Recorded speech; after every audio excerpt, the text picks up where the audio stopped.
Hey, DawgNation, happy President's Day to you. Hopefully many of you are getting a chance to enjoy some time off. We appreciate you spending it with us here today on DawgNation Daily, presented by Pella Window and Door. We'll have John Stinchcomb here coming up. John, a part of the athletic board meeting that took place this past week. As a member of that group, he was a part of the discussions about the future of Greg McGarity and the upcoming facility upgrade the football team's about to experience. We'll talk to John about all of that and, of course, some other thoughts about what's happening for the Dogs, or at least about to happen on the field. I'm also going to do this. I'm going to begin today with maybe a little bit of a measure of trolling against the Florida Gators. I enjoy this kind of stuff. We will do that here coming up in just a minute. I'll also say a little housekeeping note. I've been told apparently we're still having issues with the live feed for YouTube. I at this point in time, I'm not even really sure what to say about that. I have nothing but the most sincere apologies, though, and I can assuredly say that we'll get this squared away at some point in time. But for those of you watching live on Twitter, watching live on Facebook, we're glad to have you with us. Of course, we'll still be on YouTube. You can still watch the show there, but it'll just have to be uploaded after the fact. So nonetheless, good show coming up here as DawgNation Daily, the daily podcast for Georgia Bulldogs fans, presented today by Pella Window and Door, begins right now.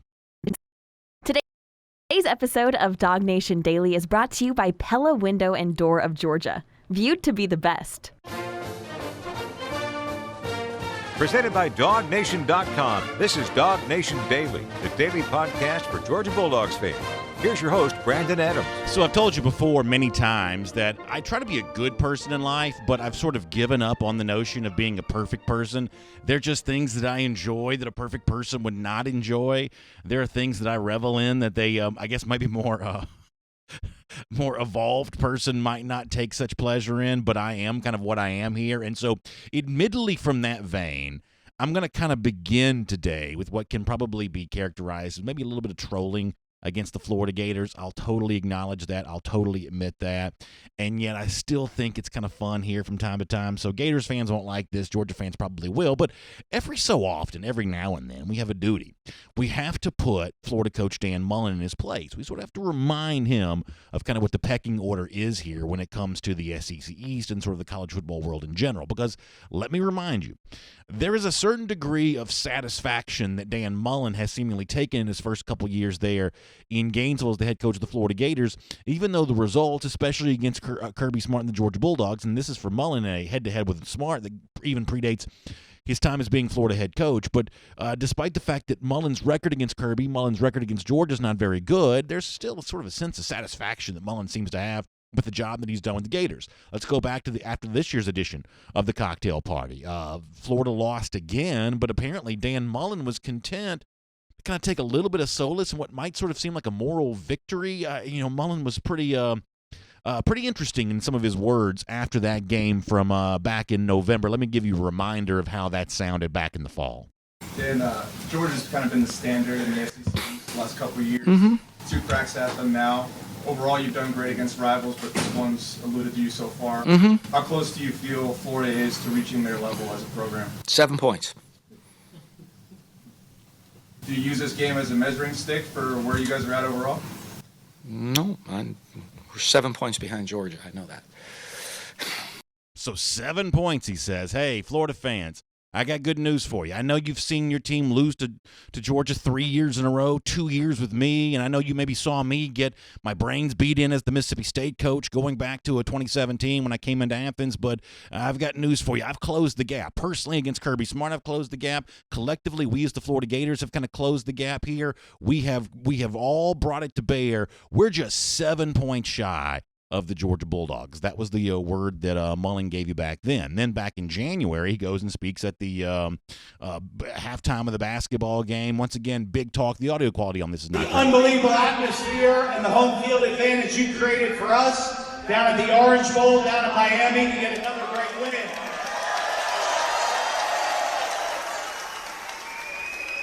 And I promise you this, that's just the beginning. We finished the top 10 in the last 2 years.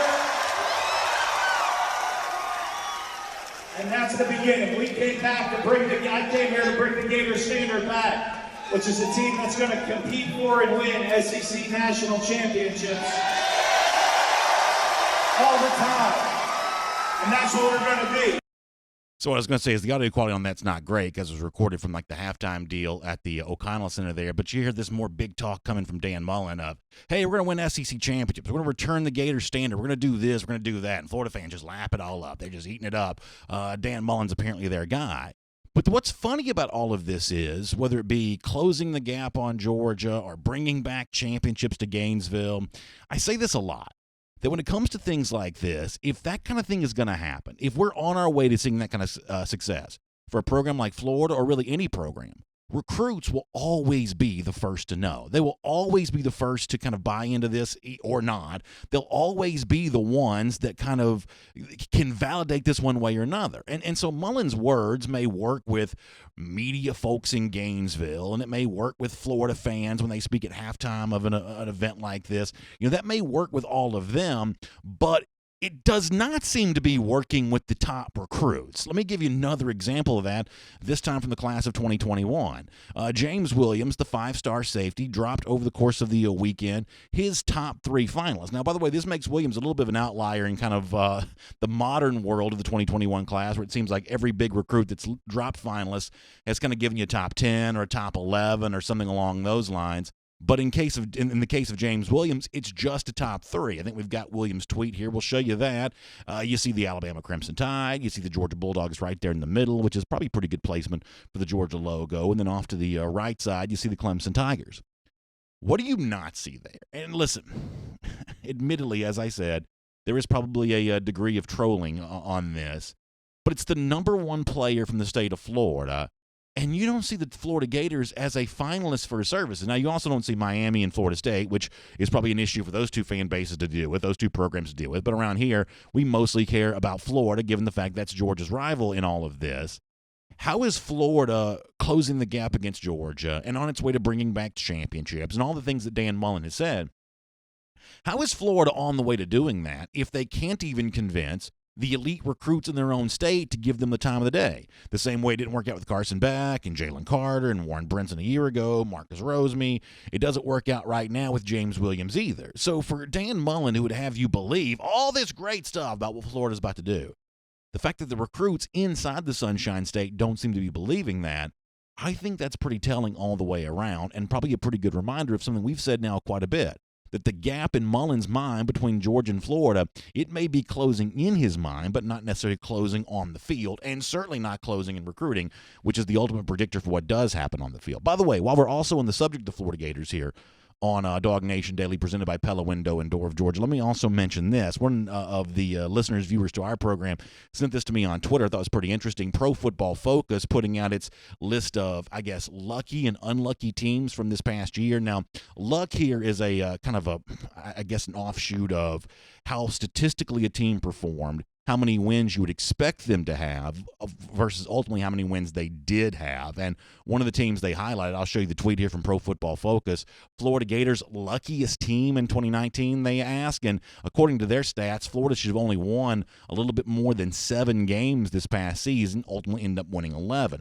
But what the dudes over at Pro Football Focus end up writing, though, here ends up being really interesting. They say that Florida fans already aren't happy with us, ranking them 19th in our way too early 2021 rankings. So 19th, Pro Football Focus has Florida for the upcoming year. They go on to say they're probably not going to like this either. Kyle Trask was better than what we saw from Felipe Franks, but was still a below-average quarterback. Trask ranked among the 10 worst quarterbacks in both big-time throw and turnover play rate in 2019. That is Pro Football Focus casting a little bit of doubt on the upcoming year for the Florida Gators. Now, they also call them 2021 rankings. I guess they mean 2020 rankings. But nonetheless, you know what the deal there is. So apparently at least one analytics site not all that jazzed with what Florida may do on the field this upcoming season. Now, I've said this before. The one area in which I will give Mullen and the Gators a little bit of credit is when it comes to playing bad teams, Florida was actually pretty good a year ago. I thought after losing to Georgia, they might lose their focus against a Vanderbilt or a Missouri or one of those teams they played late in the season. And to the Gators' credit, they did. Now, they also got some help in games like South Carolina with the officials and things like that. But ultimately, Florida was actually pretty good against the teams it was supposed to be. But in terms of closing the gap against a team like Georgia, if you're not pulling elite recruits, if you're not competing with Georgia for those elite recruits, then you are not going to close the gap on the field. So for Georgia fans wondering how the SEC East is going to play out here in 2020, my best guess is it's more of the same. My best guess is the team with the better talent, that'd be Georgia, is also the team on top at the end of the year. And the cocktail party, I think for Georgia fans, is going to be a big party once again. My name is Brandon Adams, and this is DawgNation Daily, the daily podcast for Georgia Bulldogs fans, presented today by Pella Window and Door of Georgia. It's great to have you with us, no matter how you get to us today. Live on video. We are on Facebook. We are on Twitter. We'll be up on YouTube. Apologize for the issues with the live stuff on that the last couple of days. We are working to get that fixed, and I am just so sorry we've had to deal with that. But we're glad to have you with us nonetheless, even if you're accessing us via a different platform than you normally would, especially for the live folks. Most of you don't watch the show live anyway. You watch it after the fact, so you may not be as impacted by that. But for the folks who like to tune in live, we love to have you because it gives us a chance to interact with you. We appreciate you accommodating us maybe a slightly different way. Of course, always on the radio with our friends in Athens on 960 The Ref. Great to be there at noon each and every day. And of course, podcast-wise, however you find them, we even post the show at the world-famous DawgNation.com. We are just really glad to have you with us. And of course, Pella Window and Door of Georgia, they're the ones that make it all possible. You know, they can help equip your house with energy-efficient windows and doors. That matters. It could save you money on your heating bill, your energy bill. It certainly makes your house look attractive. It can increase the curb appeal, which is always a really nice thing. And they've got a great deal for you right now. Now listen, this is a nationally known company, Pella Window and Door, but they've also got a branch right here in Georgia, which means you get local service, really the best of both worlds. And how about this offer right now? 50% off qualifying installations or 0% APR for 48 months. That offer is valid through March 12th, so make sure you take advantage of that. They offer the best lifetime warranty, top-of-the-line equipment, unparalleled expertise. A couple easy ways to get in touch online at PellaBranch.com. That's PellaBranch.com. Or you can give them a call in their Dunwoody showroom at 404-445-2979. 404-445-2979. Pella Window and Door of Georgia is viewed to be the best. We're going to get John Stinchcomb here coming up in just a moment. Before that, I want to go around the doghouse. And there's some interesting developments over the course of the last few days. And John's been a big part of this as part of the athletic board, having just met. And it certainly seems like the future for Greg McGarity at UGA is still bright if he wants it to be. I'm going to give you some audio of McGarity himself talking about this from an interview that we did about a little less than a year or so ago. But this past week, when the athletic board kind of got together, the subject of Greg McGarity, who had been on a one-year deal, kind of came up. University President Jerry Moorhead showing a lot of support to him via the AJC for this. Our buddy Chip Towers, the reporting on this. Here's the quote from Dr. Jerry Moorhead. From my perspective, I think Greg and his team are doing an outstanding job. We'll certainly sit down and talk in the next several weeks, but I continue to have great confidence in our athletic director. That is Jerry Moorhead discussing the future of Greg McGarity, who's been kind of operating on a one-year deal. As I said before, John Stinchcomb's a member of the athletic board.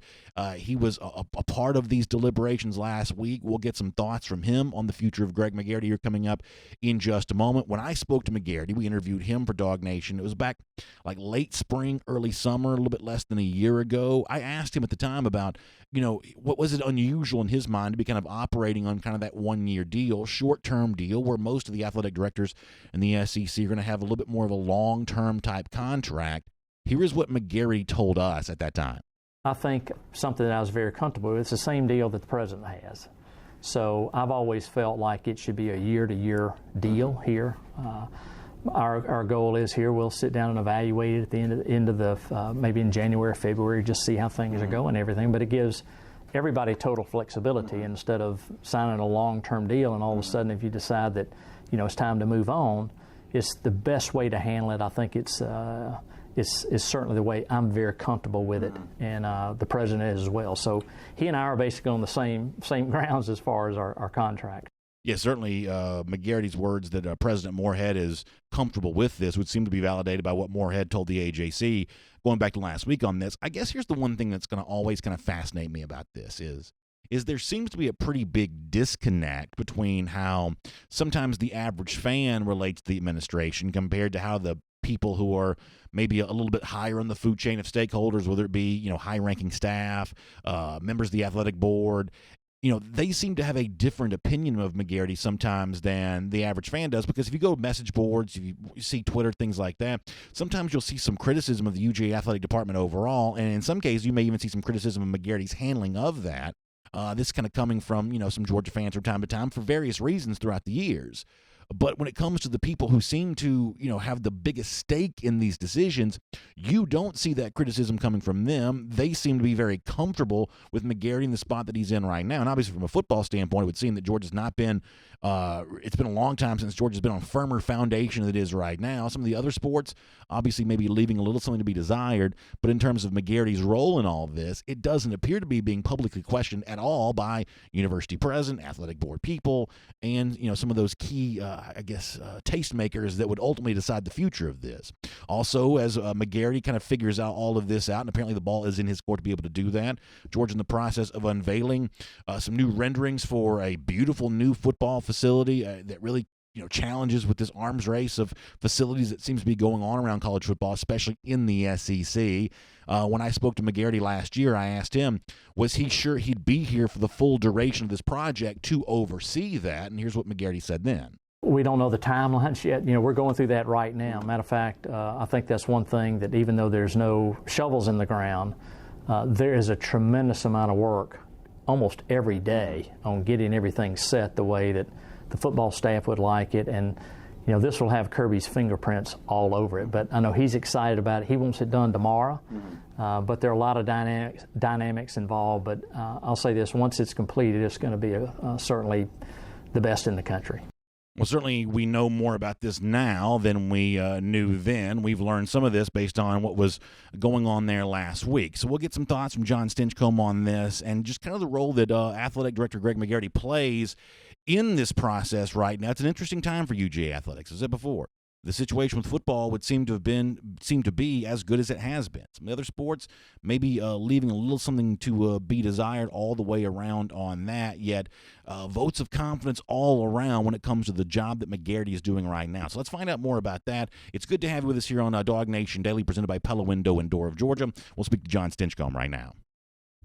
And we will get John here coming up in just a moment. Of course, it's glad to have all of you with us as well. We'll talk to you, get a lot of your comments here throughout the course of the day on R.S. Andrews Cool Down coming up a bit later on. So we'll kind of do all of that here today. And once again, just a huge apologies for our Facebook friends and kind of all the issues we've been having on that front. So we'll try to get that squared away. Do we have John ready to go here?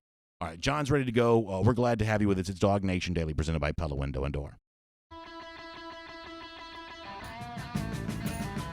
From Athens and across the SEC or wherever the recruiting trail may lead, here's a DawgNation.com insider. Always fun to have John Stinchcomb here on DawgNation Daily, presented by Pella Window and Door, especially when we get a chance to do a Marlow's Tavern Insider Update.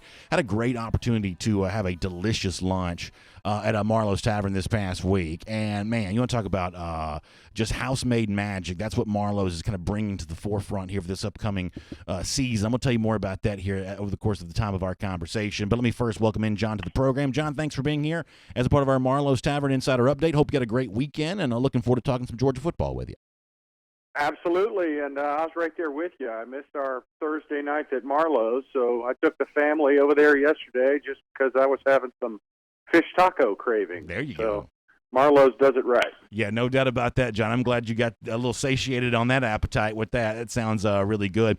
Let me begin with this. You were part of the athletic board meetings last week, and obviously the big thing to kind of come out of that is the continued support that, whether it be President Moorhead, folks like you on the board, continue to show to Greg McGarity. And obviously from one vantage point, there is really good reason to do that. Football program's doing well. Athletic department seems to be raking in the cash, which is a really important thing. And what I also find fascinating about this, John, is when it comes to the average fan, sometimes there can be a little bit of a disconnect, maybe source of criticism on message boards and things like that. Is that for the reason that I've suggested in the past, that sometimes the active administration is just unpopular, having to say no to certain things, whether it be beer in stadiums or better tickets for people who've been, giving money for a long time or whatever else?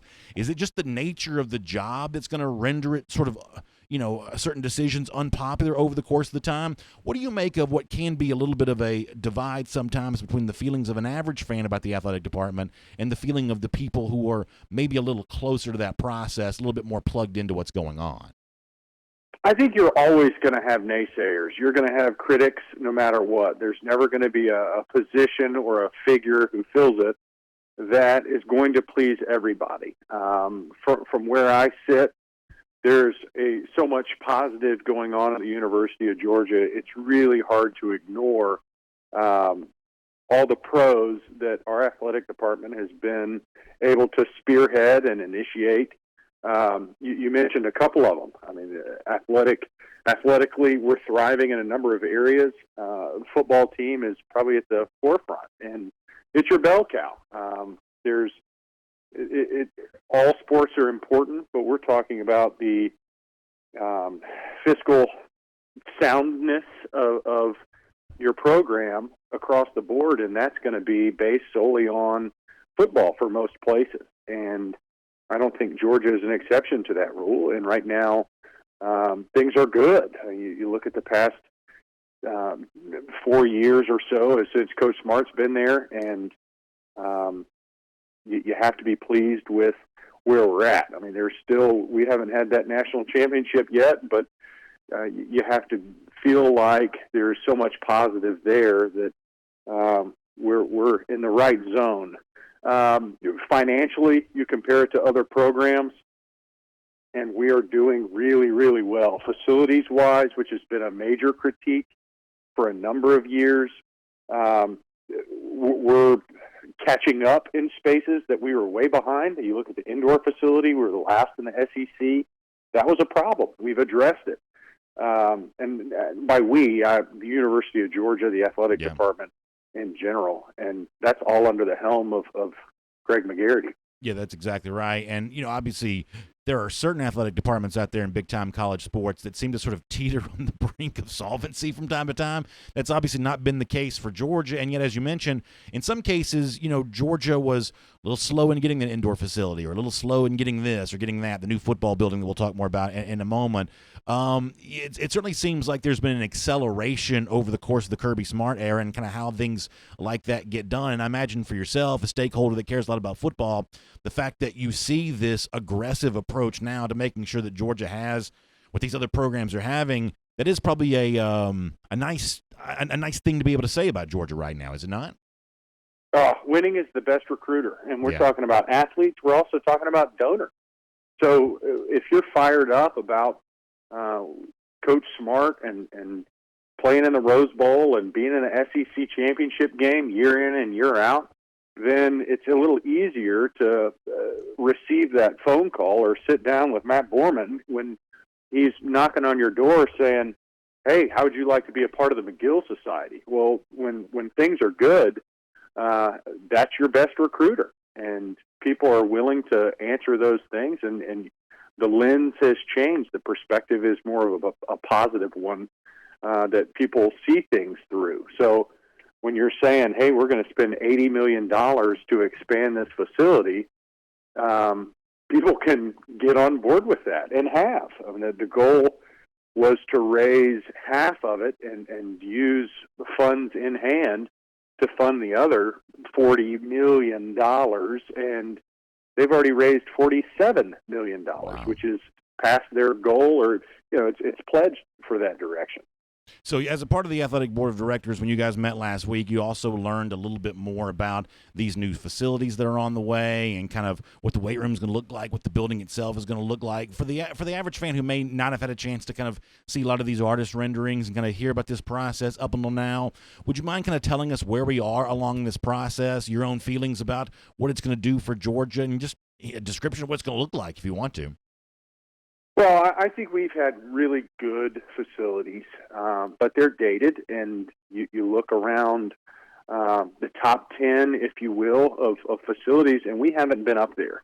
I think what we have planned, one, it's functional, but it's also, a big piece of it is recruiting and maintaining that prestige that should come along with the University of Georgia. I mean, there are things that are more luxurious than necessary. But we're talking about an athletic department in the SEC. You know, most departments are dealing with budgets in the range of $170+ million annually. So having top-notch facilities seems like a priority that Georgia should address, and they are. They're on schedule. I've seen a number of the renderings since the inception, and I like it just because it's not, you know, we're not trying to create Disneyland of Athens. You know, you look at some of these places, and how much function are you going to get out of a lazy river? You know, those kind of things. Right. Yeah, I don't want the word lazy anywhere near attached to my football program, John. Yeah, no kidding. I think with the strength staff over there, they make sure to beat that out of you, any laziness. Yeah, no doubt about that. I know you know a good bit about real estate, and that's a subject I'm interested in as well. And when you watch on video the kind of artist rendering of this, and you see, you know, for most people, they don't really kind of know the footprint of that, you know, football facility as it stands now, athletic facility, but that small field, not even 100 yards long, that the kickers use to practice on. It's right behind the track. It's kind of right next to the indoor facility. It's just a pretty small patch of grass all the way around. The fact that that's where this is going to be built, I'm sort of fascinated by that. It's almost like a skyscraper in downtown New York City type of thing where you're having to really squeeze in a pretty big building into a pretty small, you know, plot of land. You know, UGA, like a lot of these college campuses around the SEC, they're a little bit landlocked. These are, you know, these are campuses that are making use of every blade of grass they have. In Georgia, as a both university and as an athletic department, that's something that's probably been true there. It's kind of fascinating to me how big of a building they're about to build on all things being considered, a pretty small piece of land. I'm with you, and you know, the only question you have is for parking, right? Yeah, no because doubt. The facility that they're talking about or in the process of constructing, it's impressive, and you're right. I mean, you think, man, they found a lot of space that was underutilized. I can appreciate the kickers need their own or would like their own space, but they're still afforded such luxuries, and they're adding, you know, tens of thousands of square footage in usable space that you know, is going to be state of the art and top level across the nation. So it is impressive that they were able to identify this section of land in connection with what's already there. And you know, that's another piece. You know, you look 3 years ago with the indoor facility being built. God, it's probably even more than that. Probably 5 years ago. Yeah. And the team is having to bus back and forth for practice, and you know, just the displacement of it was such an inconvenience. And now they're able to construct this brand new facility right next to where they currently stand, and still be able to meet in their meeting rooms and still be able to practice on their practice field. I think that's a major advantage over what other teams have endured and what Georgia endured just a few years back. Yeah, I think that's true. It's our Marlow's Tavern Insider Update with John Stinchcomb. John mentioned before getting a chance to go to the tavern in his neighborhood, enjoying some of those fish tacos, and that's some of the great menu items that Marlow's has. And when we talk about house-made magic, you may say, what does that really even mean? It means if you're getting a cocktail, you know, the juices that you're going to be using, something like that, are going to be fresh squeezed. You know, the ingredients, there's no microwave here. You know, everything is house-made. You know, everything is homemade. Everything is kind of done right there in-house by the chefs there at Marlow's. And, you know, each tavern has its own chef. It's kind of creating its own special concoctions. And obviously when I go to Marlow's Tavern, I've got a few personal favorites that I like to hit, whether it be, you know, the shrimp and grits or things like that. But one of the things that's also fun too is to kind of try something new for the first time. You know, I had lunch there at the Brookhaven location last week, and I'd never had the turkey meatloaf before. It's kind of a cool day and kind of a good day for something like that, and it was amazing. It was a revelation, to be honest with you. And so, you know, when you check out the tavern there in your neighborhood, you're going to have your own special favorites. But every now and then it's kind of nice kind of branch out and see what house-made magic can do for a menu item you might not be quite as familiar with. We're huge fans of Marlow's Tavern here on our program. John, before you join us, and listen, I was very honest about this. I try to be forthcoming. Every now and then I do like to troll at the expense of the Florida Gators. I like to kind of poke at them when it comes to that kind of stuff. I'm not a perfect person. I try to be a good person, but good's about all I can strive for.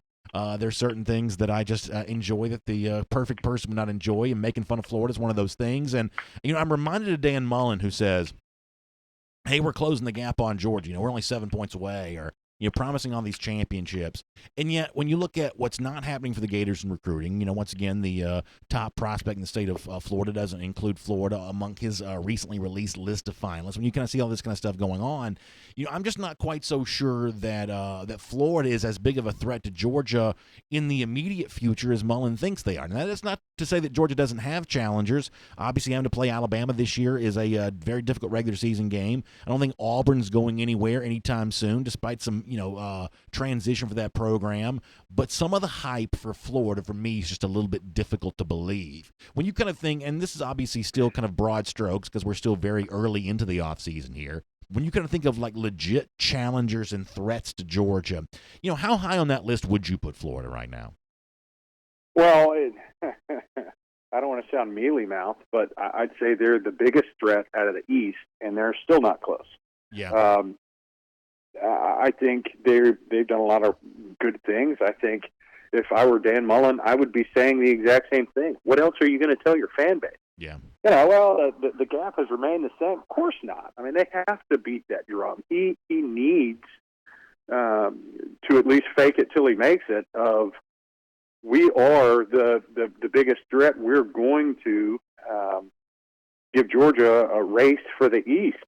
Otherwise, you lose that base. And Florida, like it or not, they're a very proud team and organization and university. So for them to have to swallow the pill of inferiority to Georgia, which candidly they are right now, they refuse to do it. And I would probably be the same way. I think, BA, you don't want to talk about it, but we probably were the same way a decade and a half ago of wanting something that we probably weren't. We wanted to be at that same level, and I think at times we were or were close, but we were saying things that probably weren't backed up by the production on the field and in the recruiting trail, and I think it showed at times. So I understand what they're doing, but I'm with you. I don't think they've closed the gap, and I think Coach Smart was pretty quick to identify that maybe one of the weaknesses in offensive productivity could allow for such talk to have some substance, and we addressed that pretty quickly, not only in personnel but in the staff that leads them. Well, John, it's always a great pleasure to get a chance to talk to you, get your insight on things happening at UGA as part of our Marlow Tavern Insider Updater. Really appreciate your time. Hope you have a great week, and we'll look forward to speaking to you soon. Always a pleasure. Go Dogs. Let's take a look around the rest of the league. This is SEC Through. You always get to go Dogs there at the end from John Stinchcomb, and I always really enjoy that. Before we do our cruiser in the SEC, courtesy of Royal Caribbean, let me mention something that Corey Ellison said on Facebook a moment ago. We're talking about, challengers to Georgia in the East and where Florida kind of ranks on that. And he says never underestimate South Carolina and something like this. And I guess this is the point that I'm trying to get to. And this is not me, I hope, doing the same thing to Georgia fans that Mullen tries to do with Florida fans of, big talk you can't back up, things like that. When I say that I don't view Florida as a legitimate threat to Georgia, and recruiting for me is a big reason why that's true, but when I say that, it's not necessarily the same thing as saying I don't think that Georgia has any threats whatsoever. John said that he thinks that Florida may be Georgia's number one threat in the East and that it's still not a very close gap. I understand where he's coming from on that. But here's what I'm really curious to see about this upcoming season. Now, it may very well be that the gap between Florida and the rest of the East is as great as the gap I see between Georgia and Florida. That may very well be true. But my gosh, by the end of the year on the field, Tennessee would seem to be telling a different story than that. And as Corey Ellison mentioned on Facebook, South Carolina, on that same Pro Football Focus story about Florida being quote-unquote lucky this year, getting more wins than their stats would have suggested, they also had South Carolina as a little bit unlucky, better stats than the overall 4-8 record would suggest. You can take that with a grain of salt. You can not even believe that at all. You have the right to do that. But I have a hard time believing that the presence of Mike Bobo at South Carolina won't make that team a little tougher to beat. There's still some talent on defense, even though guys like Javon Kinlaw are leaving the program. I wonder what the SEC East underneath Florida is starting to do. If you look at the final recruiting rankings, Tennessee actually closed the gap pretty good on Florida by the time the cycle was done. This geographic advantage that Florida should have over Tennessee in recruiting, you don't see a lot of evidence of that playing out in terms of the actual results in recruiting right now. And as I said before, South Carolina just hired a pretty big time offensive coordinator, won a couple of key recruiting battles. Watch that Tennessee, South Carolina, a group of teams in the SEC East. Let's see if they do kind of close the gap on Florida. Let's see if that pecking order gets muddled here a little bit. I think that's a good point by Corey on Facebook, and obviously we'll take more of your comments throughout the day here. For now, though, let's go cruise around the SEC, courtesy of our friends at Royal Caribbean. And one of the things that I hear the most about when it comes to folks getting excited about going on a Royal Caribbean vacation, the fact that their cruise ships are the only ones that go to Perfect Day Coco Cay. And a lot of you by now have kind of familiarized yourself with what that is. You know about that. It's the private island, that great getaway right there in the Bahamas. It's only for Royal Caribbean ships. And there's kind of a thrill side and a chill side. And for many of you, you like the action, you like the adventure that the thrill side provides, whether it be the Conquer Daredevil's Peak, the North America's tallest water slide, that's there. You got Adventure Pool with an obstacle course kind of there. Splash Away Bay, which is, kind of a little bit more for kids. Got all these different slides there for them. Huge wave pool, largest in the Caribbean. I mean, you've got unbelievable opportunities just to enjoy yourself and have a good time. A Perfect Day Coco Cay provides that. I've heard the food there is absolutely fantastic. You got your own food situation while you're on the island. I've heard it's delicious. So it's just a great chance to be a part of a great experience. Perfect Day Coco Cay. Check out your travel advisor for more on that, or contact my friends at the Cruise and Vacation Authority. Number 800-326-4971. That's right, dial 800-326-4971 for the Cruise and Vacation Authority and tell them you heard about them right here with us on DawgNation Daily. So more recruiting news here for a moment. I said this off the top. James Williams, the five-star safety, dropping a top 3, makes him a little bit of an outlier. You've had Amarius Mims and others, including now Jaden Thomas. They're all dropping the top 11s right now. Let me see. Jaden Thomas there with the top 11. Georgia is in this group. Now, I don't know what you do with this. Georgia is second row, second from the right. Virginia Tech, Michigan, LSU, Tennessee, Arkansas, Bama, Notre Dame, North Carolina, Florida, Ohio State, also the finalists. In the message that Thomas put out there, he obviously goes to Pace Academy. He's trained by Terrence Edwards. We saw Edwards be a big impact for Justin Robinson, Jermaine Burton from the class of 2020. Will Edwards also have some sway? And obviously, listen, ultimately Terrence just wants these guys to be at the best place for them, but he is a UGA grad, and so presumably it does sort of help you a little bit with some of these guys when they work with Terrence Edwards. And he mentioned Edwards by name in his message when he dropped his top 11. I'm here for like the double-digit list of finalists. I think that's really fun, and I think that Jaden Thomas is certainly a prospect to watch here for the 2021 cycle. Georgia, part of that top 11 right now. A couple other cruiser on the SEC stories. I saw where Ed Orgeron, and if you're watching on Twitter, you can see this, or I should say Twitter or Facebook, you can see this. He comes out in the LSU jersey. He's going to throw out the first pitch at, is it Alex Box Stadium? Is it the place where LSU plays its baseball? One of the things I like about Orgeron here, and I think that throwing out ceremonial first pitches is a real tell. You can sort of tell who's, serious and who's not. Watch Orgeron in a minute for those of you watching on video. And normally we try not to do too much, video-heavy content. But in this case, there's a point I want to make. So Orgeron is going to bounce the ball here, but the best I can tell, he spits on the baseball before he throws it. He is towing the rubber here. So Orgeron pitching from the mound 60 feet 6 inches away. He gets a little bit of a bounce before you get to home plate, but he immediately goes arm in the air declaring victory. This is a very alpha way to throw out a first pitch. I mean, that's just my best description for Orgeron right now. I think he's a pretty alpha-ish head coach in the SEC. By comparison, he makes Nick Saban look small. He makes Gus Malzahn look sort of dweeby. Orgeron just kind of has that swagger going on right now. That was probably true even before he won the national championship. And now that you've got the trophy, you've got even more of that. He's obviously beloved in Baton Rouge.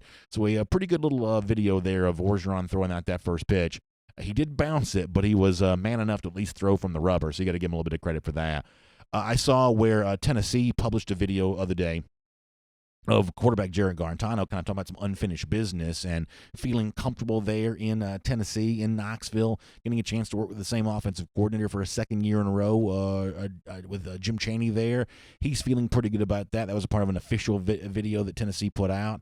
It's interesting that they're going to highlight Garantano right now, and Garantano's going to say these kinds of things. Obviously, there's an assumption among many that by the end of the year, at least, if not at the very beginning of the season, we may see at Tennessee what we've seen at other SEC programs, including, like, say, Auburn a year ago, the reins given over to a true freshman. Harrison Bailey from Marietta High School, that's a guy that's got some accolades during his high school career. This may be his job eventually, but at least reading between the lines on Jared Garantano in the video released by the Vols, he's not ready to give up on that just yet. He's got some big plans for the upcoming season, his final year, by the way, there in Knoxville. So that Tennessee quarterback battle should be pretty interesting to see. And then one more thing, Travis Williams, one of the Auburn assistants, looks like, according to Brandon Marcello, 24/7 Sports, about to get that title of recruiting coordinator there with the Tigers. So you got a little bit of a shuffling with that staff. Guys getting raises, some guys moving on. You saw the offensive line coach J.B. Grimes leave not too long ago. So we're in that kind of time of year where in some cases guys are moving from one job to the other, or guys are getting additional titles. So a little bit of a coaching shift going on there at Auburn. That's probably worth paying attention to. For now, we'll make that cruising around the SEC, courtesy of Royal Caribbean. And here on DawgNation Daily, presented by Pella Window and Door, before we wrap things up today, I want to make sure we give a shout-out to the Diamond Dogs. Great start to their season with a 3-game sweep over the Richmond Spiders here this weekend. Kind of an easy one on Sunday. Friday and Saturday were pretty drama-filled all the way around. You had to have some late-inning heroics for Scott Strickland's team to kind of get that done. So that was a great thing to be able to see. I think this baseball season is going to be really fun. This is a team that, in some cases, is going to be bringing some new faces to bear, but, you still got Emerson Hancock and some of these, well-known guys from a year ago kind of leading as a part of the nucleus of this. This is, by any way you slice it, one of the best teams in America. They got off to a good start. I think they play Kennesaw on Wednesday, I think. We're still a little ways away from, like, SEC play and things like that. But I get the impression the Diamond Dogs going to be pretty fun to watch here this upcoming year. And this weekend was certainly an example of that. A lot of you saw these games on SEC Plus, or you listened to the games with our friends over at 960 The Ref. So good start to the Diamond Dog season here. Spring in full swing here. Lots of UGA athletics teams involved here, whether it be, of course, the basketball team took another loss, Texas A&M on Saturday, but you get the golf team out in Puerto Rico having a good time. So we're kind of definitely in that sort of zone where you got a lot of different UGA athletics teams doing some big things. Softball off to a great start, and Diamond Dogs there as well. Love this time of year. And I guess I'll also mention this.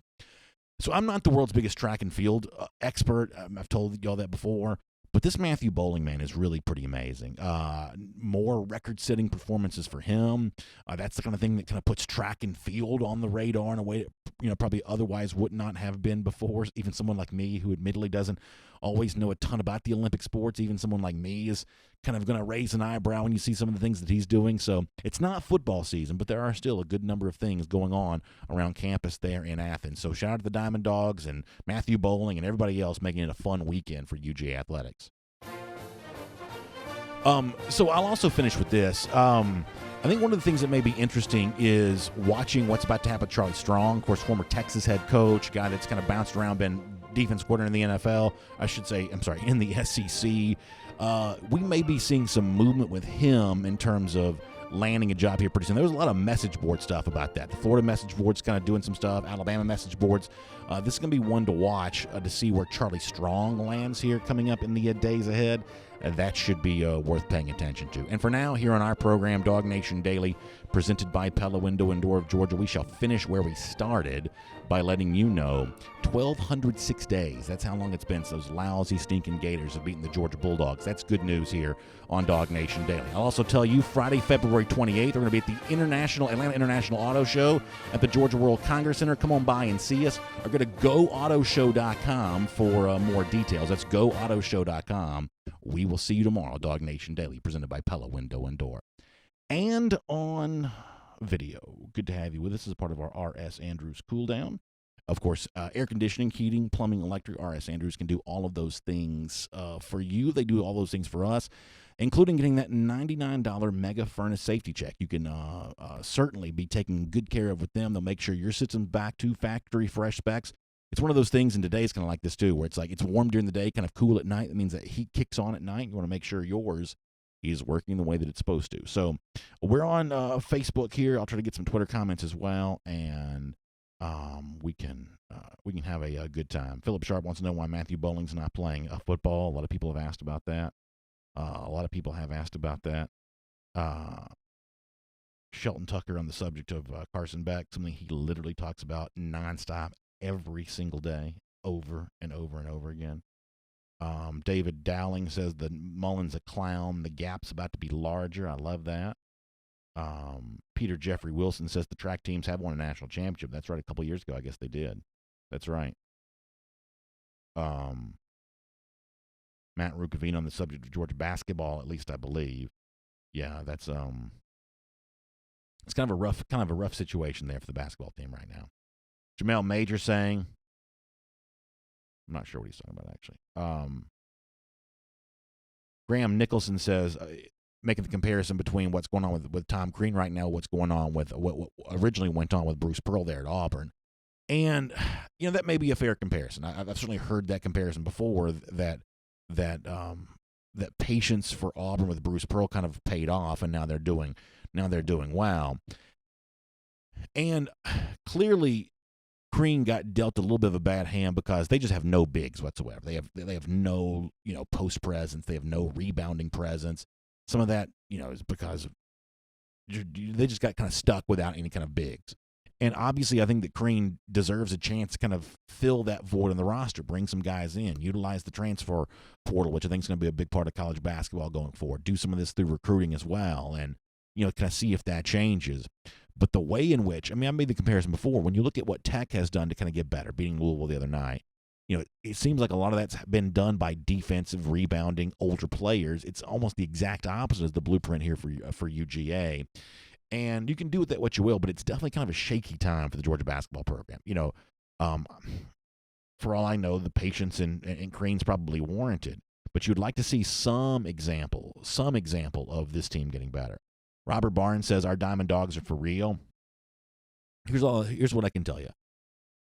There's a huge, I think, sort of attention gap between people who kind of live in the Athens area and people who don't when it comes to a sport like baseball.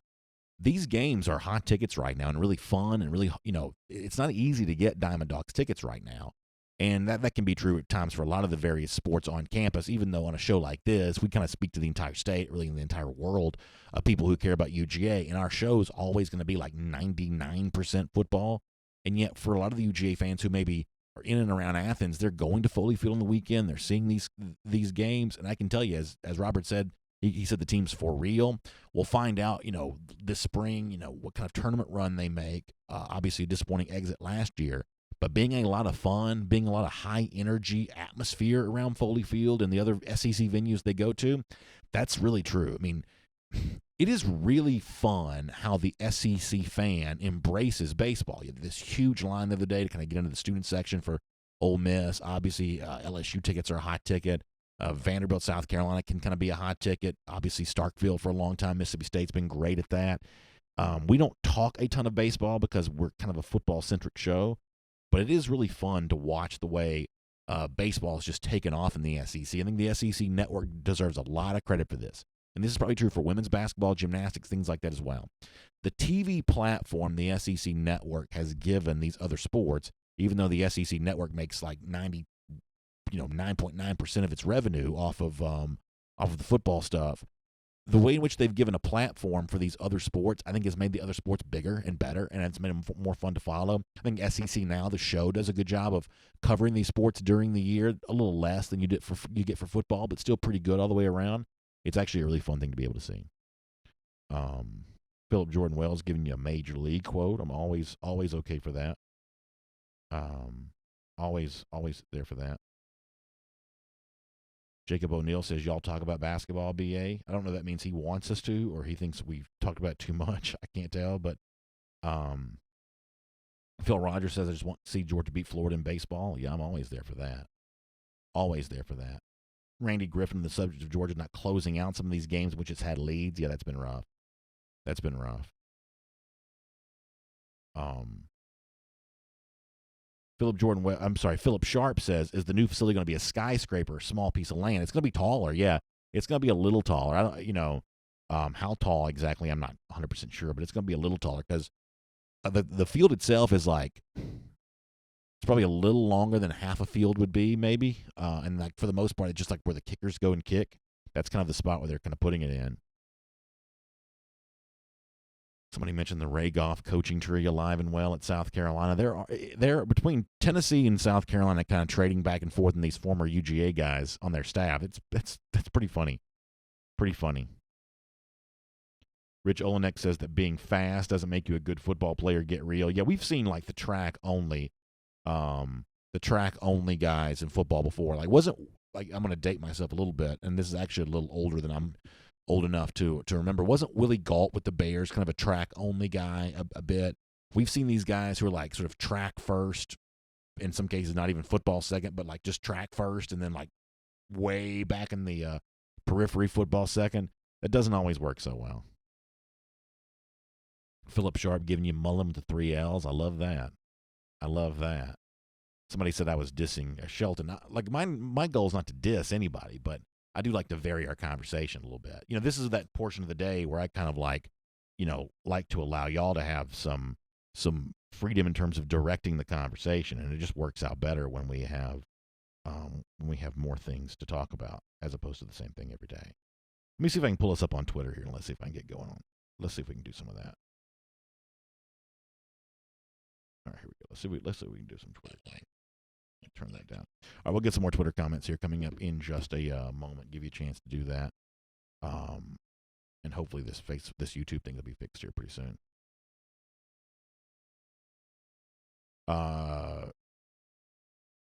Shelton Tucker, he doubles down on it. He says, when Carson Beck beats Alabama, I can fully say that Carson Beck will be minted as a hero if he gets a chance to play in that game.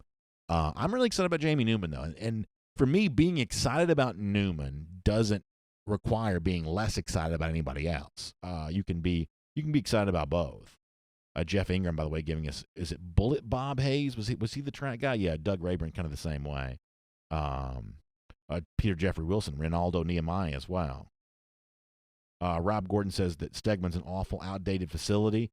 They've done a lot to it in recent years. I don't know that it seems as, say, outdated. I mean, listen, now I'm not old enough to remember a lot of these track guys playing football, but I am old enough to remember when Stegman Coliseum had a stage.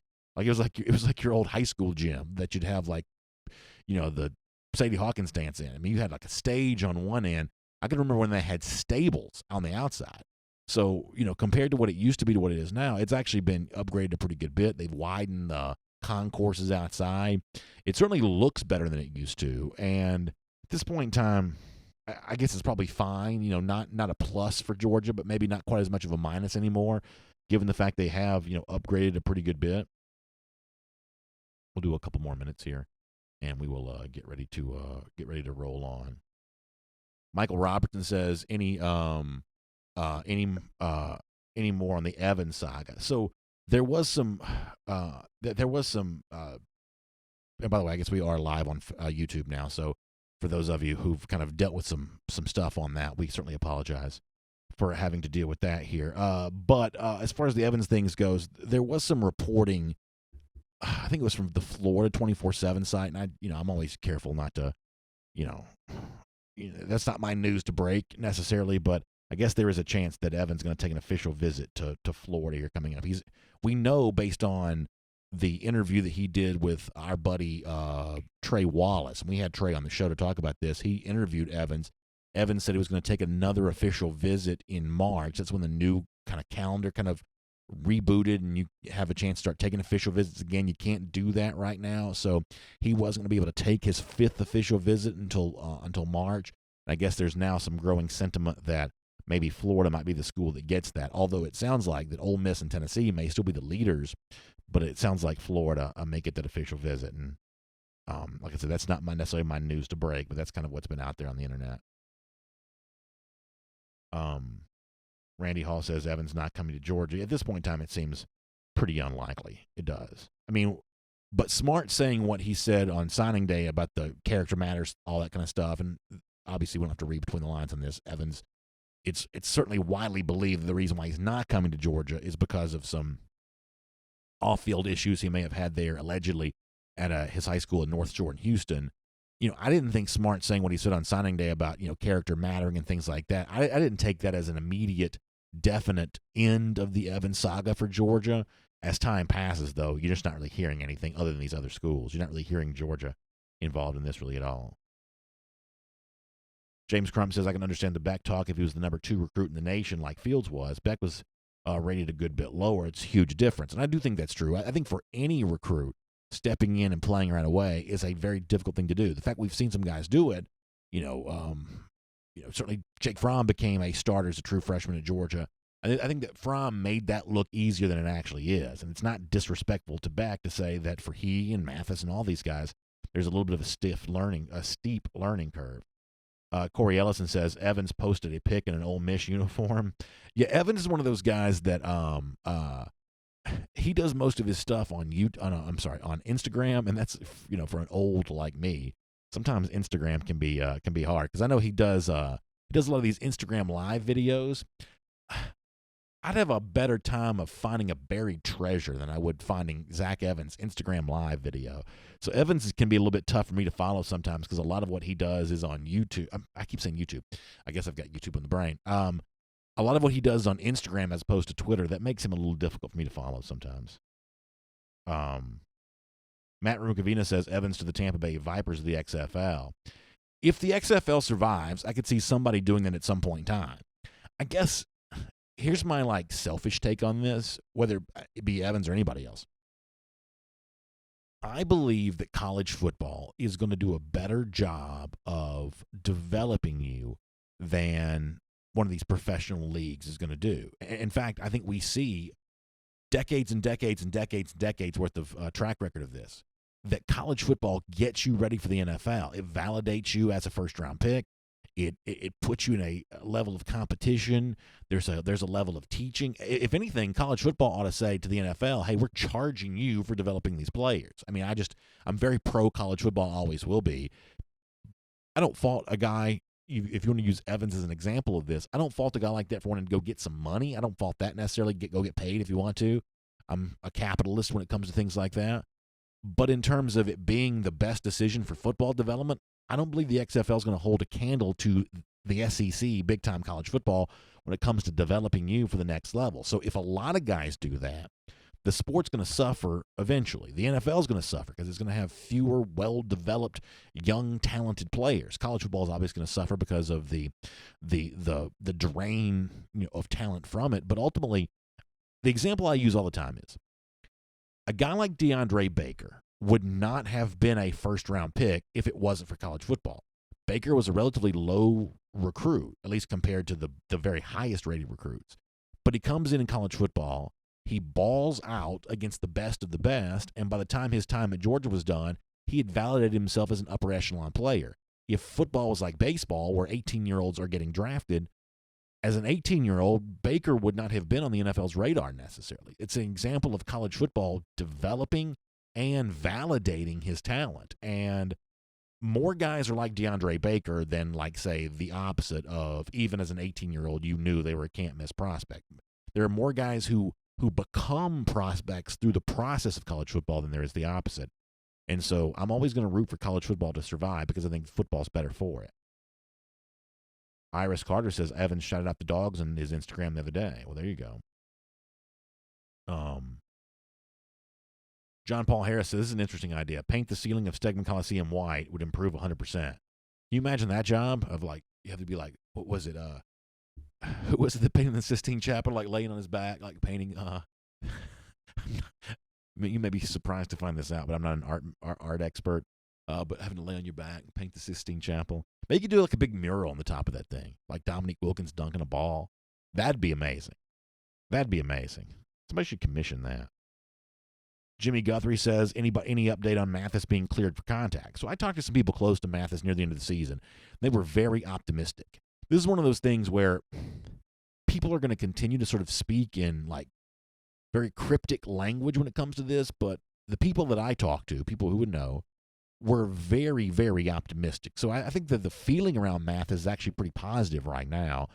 And we'll, I guess, sort of see if that continues, if there's some consistency with that as we head towards the start of spring practice. I'm hopeful that when Smart speaks, and he'll usually sort of speak to kick it all off, and that's one of those questions almost certainly be asked. And I'd love nothing more than for Smart to say, yeah, buddy, this guy's 100%. He's a football player, no different than anybody else. I mean, how much fun would that be to hear that from Smart come March? Robert Barnes says he thinks that Newman will have to earn the starting job for sure. And, yeah, I mean, I've made my case that I think they should treat Newman like the starter. And this is one of those things of, like, it kind of comes across like a symbolic gesture of, hey, we're symbolically naming you the starter, but there are only so many practice reps to go around.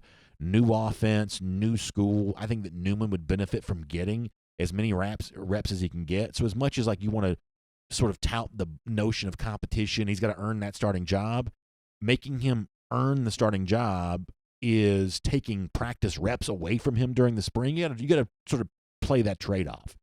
For me personally, I believe that Newman, because he's played as much as he already has, I believe he's just better equipped to be the starter, with all due respect, than Beck, Mathis, or Bennett would be. And therefore, I don't want to take a bunch of practice reps from him, giving them to somebody else to create the illusion of a competition. But I can understand the opposite side of that argument as well.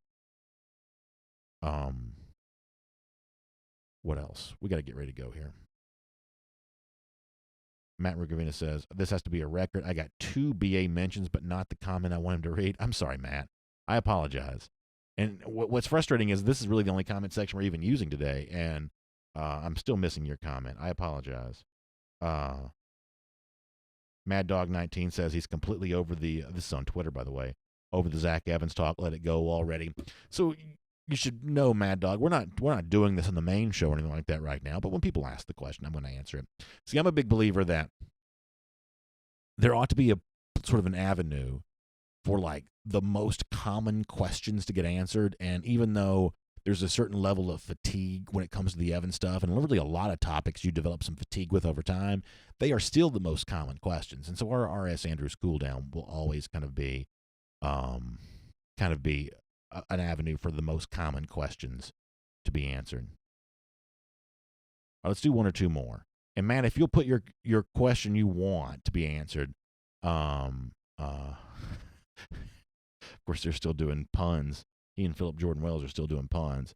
But I'll try to get Matt's comment that he wants, and then we'll get out of here. Graham Nicholson says, key stat for UGA this season will have to be developed from the get-go. Big luxury to have someone ready to come in and execute the playbook from the get-go, not wishing injuries.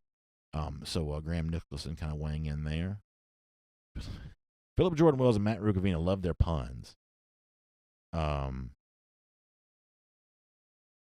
Barnes on the subject of the XFL. I actually watched a little bit of it this weekend. I didn't realize that Aaron Murray was not playing. I tuned into the Tampa game, and then, like, he wasn't in the game, and so it's not a very high level of play thus far, but not necessarily unentertaining. Hugh Nash says, who's your pick to a surprise standout at G-Day? Ooh, this is a really good question. Unfortunately, I don't know that I have a great answer. I could see Kenny McIntosh doing something really big at G-Day. I don't know that necessarily means he's going to do something really big in terms of leapfrogging ahead of someone on the depth chart for the upcoming season, but being a G-Day star, I could see McIntosh doing that. I could. It's always going to be offensive guys, right? Because defensively, they don't make a lot of rules very friendly for defensive players in this. I could see McIntosh having a really good day.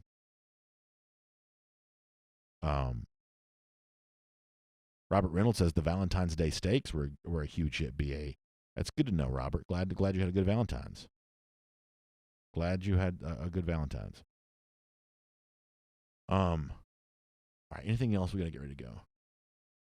Graham Nicholson, happy birthday to you. We have very, very similar birth dates. Wendell Don LaRue says Newman will be the starter. If he falters, then what? Yeah. I mean, obviously, you always sort of have to answer that question of what do you do after the fact. For now, you just hope it doesn't happen. Let's see what else is going on here. Kazda Khan checking in on Twitter. Appreciate you being a part of our comment section. Mike Anderson on the subject of Evans. This is a good point. Like, for the most part, I think Evans deserves a chance to play, but I sure do hope it's at a place like Ole Miss as opposed to a Tennessee or a Florida, one of those schools that Georgia has to play each and every day. All right, we're going to get ready to go. Trying to see if anything else. I guess I should check into YouTube. I forgot we're up on YouTube now. Y'all give me a second. Let's see if anybody's even on YouTube. We got on so late, there may not be that many people even watching on YouTube. Let's see. All right, over here on YouTube. Yeah, a few folks. Hey, for those of you who are on YouTube and had the issues, I apologize. But let me say hello to a few of y'all. Dennis Wilson, he's always here. Dennis said that Kenny McIntosh is the best UGA running back. So Dennis is a little bit of a homer for the South Florida guys as a Miami fan himself. That's funny.